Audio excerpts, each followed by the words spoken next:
If you're watching this channel, it's because you don't enjoy watching the world squander what Christendom built, but you want to do your part. And chances are you've heard me mention a great means by doing just that. Email made by and for Catholics. Check out fidei.email. That's FIDEI.email. Built for Catholic individuals, families, organizations, and groups. They're private, secure, and of course, they're Catholic. And they're offering 2 months off on your first year for an annual subscription if you enter the coupon code Return2Tradition without spaces. That's the name of this channel, without spaces, at checkout. It's already been nearly a month since the news broke that Bishop Joseph Strickland of Tyler, Texas, was the subject of an apostolic visitation. Describing news as sending shock waves across the internet or in a community is, at this point, almost a trite, overused expression, but in this case it's accurate and it is not hyperbolic. Among Catholics paying attention to ecclesiastical politics, this news did indeed send shockwaves. Some people were quite happy about it, actually, and you'll sometimes see those folks in my comments section talk about how Francis is a luminous pope, sent by God himself to change the faith and make it more up to date. It's an absurd claim, but people make it. People like that were very, very happy with the news of the apostolic visitation.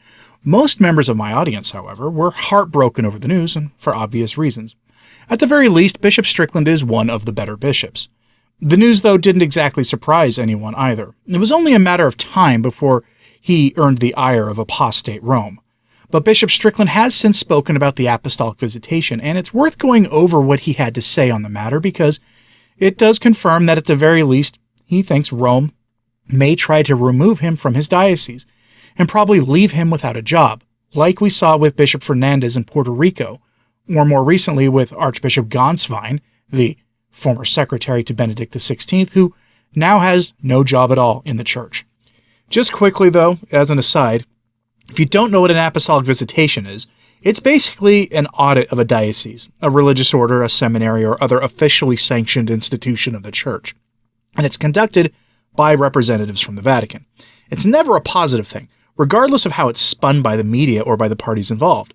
An apostolic visitation is, even in the best of times, the best of popes, a message that the Vatican and presumably the pontiff think something has gone wrong in the institution being investigated, and that things need to change and change fast. Sometimes a visitation is a mere formality, which may have been the case with Strickland.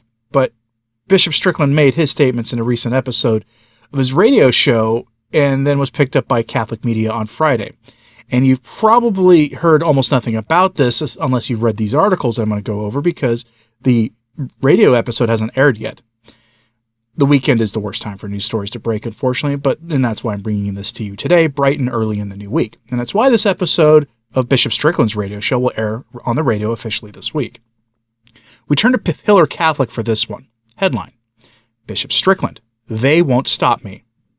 Now, as you can tell from that headline, Bishop Strickland was defiant in his response to the apostolic visitation. Defiance in the face of injustice is a good thing, to be clear.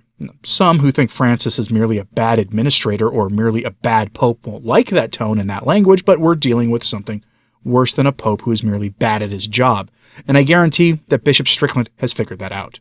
From the article, quote, Bishop Joseph Strickland of Tyler, Texas said Wednesday that a Vatican-ordered review of his leadership was undertaken last month because of his willingness to preach the truth, adding that it is possible he could be removed from his post as a diocesan bishop. The bishop compared the apostolic visitation to a visit to a school's principal office, while adding that he believes he has led his diocese well. I think that I went through this because I've been bold enough, and I've loved the Lord enough and his church, simply preaching the truth. Strickland said during an episode of the Bishop Strickland Radio Hour, which was recorded July 19th and will air on the Virgin Most Powerful Radio Network next week.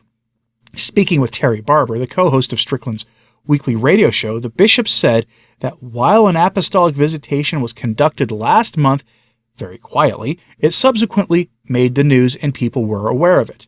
End quote. We'll get back to Bishop Strickland's description of this in a moment. First, though, it is worth pointing out that the official reason given by Rome for the visitation is that this was for purely administrative reasons.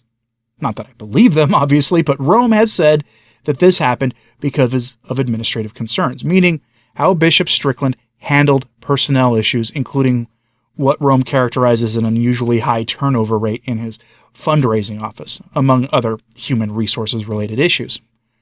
Awfully boring reasons to send someone for an apostolic visitation, but that's the reasoning. Rome went out of their way to frame the visitation as purely a response to how things were run on a technical level, and that had nothing to do with church politics or his recent statements about Francis on social media. Now, that having been said, it has also been widely reported that the two bishops leading the investigation were walking around Bishop Strickland's chancery operations, meaning his official offices, and openly talking about who might replace Strickland right in front of chancery employees. And if that happened the way Catholic media reported it, then this whole thing is just for show, that they've already decided what they're going to do. The outcome has already been decided by the faithless people running the Roman Curia and the Holy See these days, if those reports are true. Now, given his unrestrained use of Twitter, where he would openly call out Francis and tell people to follow Jesus instead of Francis, this process hasn't surprised anyone paying attention. But Bishop Strickland does meet the accusation that this is being done for purely administrative failings on his own part in his diocese. Head on, he addresses it directly. Quote, in his July 19th remarks, Strickland acknowledged that in his diocese there have been some administrative issues, and I'm sure people are concerned. While he did not delineate those issues, he acknowledged that, I'm sure there are people saying that there must be something really bad, and something's really gone wrong for this apostolic visitation to happen. But the bishop expressed confidence in his administrative leadership. I've got nothing to hide, Strickland said. The finances are in order. We have a great finance team. Development is strong. We have a good number of seminarians. And I go to the different parishes, celebrating confirmation. The people are very welcoming. They say they're praying for me. Strickland nevertheless acknowledged that the outcome of the visitation is uncertain. You see things on Twitter saying, Bishop Strickland's on the way out, the bishop said. Maybe they're right. But the reality is, I'm happy serving as the shepherd of the Diocese of Tyler. I consider it an honor that I don't take for granted. It's a lot of challenges.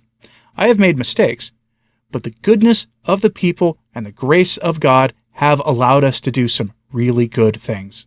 End quote. Now, it's worth noting that Bishop Strickland isn't without his critics among traditional Catholics.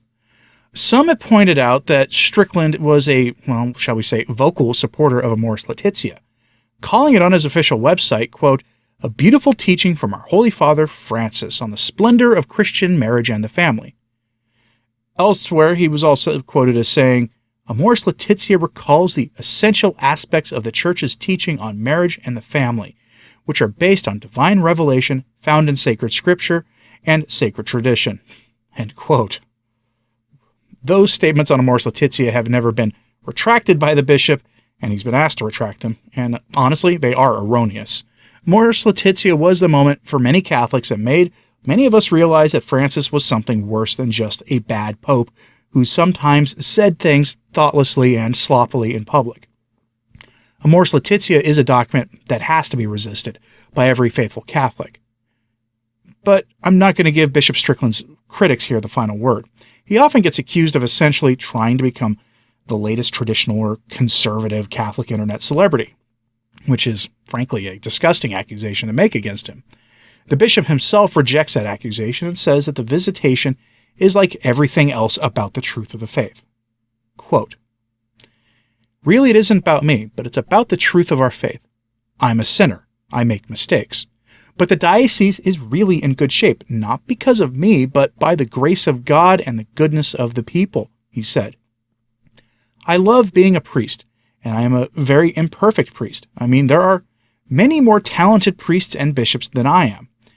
Better theologians, better homilists, better everything, he said. But I would put my love for the Lord and his church against everyone's, because that's what we're called to, he added. You know, people will always go after me and say, this guy's just promoting himself. I'm really not. The world tries to stop the message of Jesus Christ, but when we have our feet on the ground, and by the grace of God, I know that I'm not no great anything. I'm not a great theologian. I'm no great anything, but I am a great lover of Jesus Christ and his church, he said. and I'm willing to go through anything that I have to continue to proclaim that message, because love for God's people means we share the good news of Jesus Christ. And the sad thing is that too many people are bringing a false message that is harmful to the world, and the mystical body of Christ that is the church. Strickland added, but the false message will never prevail. It will never destroy the faith of the people who know their faith and are strong in faith. Sadly, there are too many that aren't well catechized, and they're easily deluded by false gospels that are out there, he said. End quote. I do think the critiques of him generally coming from a place motivated by the truth, at least from among traditional Catholics of all kinds. Now, one of the things I've noticed doing this kind of commentary, though, is that there is a weird pressure placed on everyone in the trad sphere, whether they're just public lay commentators like myself, or conservative priests, traditional priests, regular laity, religious, or what have you, and I assume the case is the same for bishops. There's a great pressure to formally endorse some particular side or view of things in the crisis of the church. We see this with people who get accused of being bad Catholics or insufficiently traditional for not becoming sedevacantist, for example, or for not embracing the thesis that Benedict was the last true pope, or for rejecting the so-called prophecy of St. Malachi, or any other thing you can imagine in this side of Catholic discourse. I think that's kind of what we're seeing here.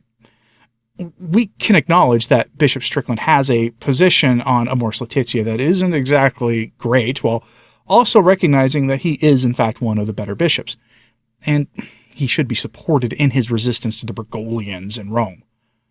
But then again, I could be wrong about that.